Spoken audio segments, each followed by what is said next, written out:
Doit-on balancer le NaCl, hein? Faut-il jeter cette molécule? Donc quelques liens d'intérêt, parce que je n'ai pas de conflit, hein, mais qui n'ont pas de rapport avec le sujet ici.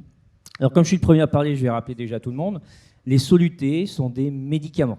Ils sont référencés comme tels à la pharmacie, et donc, au même titre que les autres médicaments, les antibiotiques ou autres, il faudrait connaître la dose, la composition, à qui on le met, etc. C'est important, donc il faut ne jamais oublier ça. Ce sont des médicaments, donc ils doivent être choisis de façon réfléchie.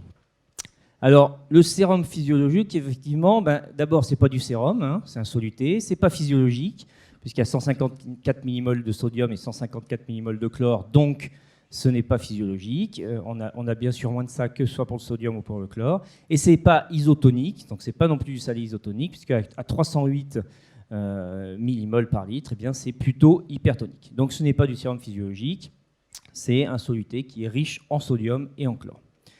Alors, il est acide, hypertonique, donc il va falloir l'utiliser spécifiquement.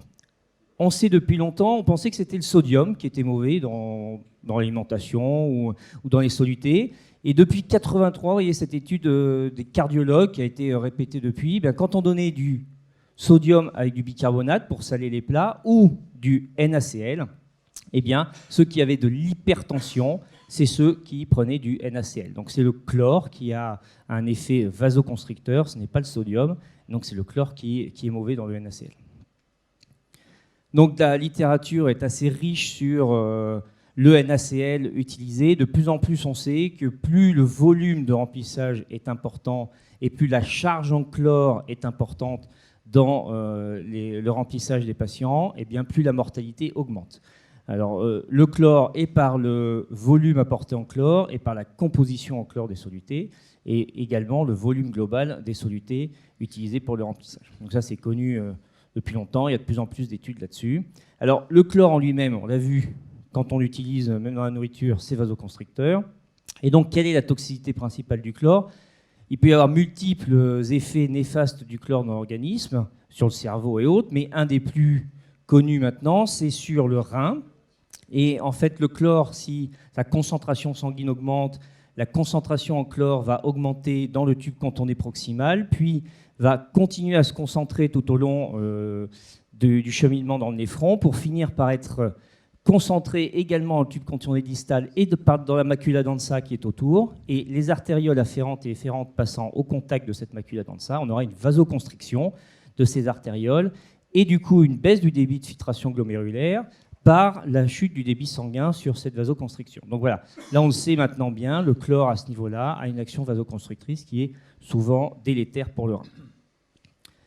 Donc est-ce qu'on le jette, ce NaCl, parce qu'il y a trop de chlore, parce qu'il n'est pas physiologique? Eh bien non, bien sûr, on ne va pas jeter la tazocilline sous prétexte qu'on a de la vanco, parce qu'on ne va pas traiter les mêmes bactéries avec. Là c'est pareil, on ne va pas jeter le NaCl sous prétexte qu'on a d'autres solutés, on va l'utiliser dans des cas particuliers. Donc bien sûr, quand on a par exemple un patient avec des pertes suspyloriques, des vomissements, des sondes nasogastriques en aspiration, on aura des hypochlorémies avec des alcaloses, ce sera la place pour le NaCl.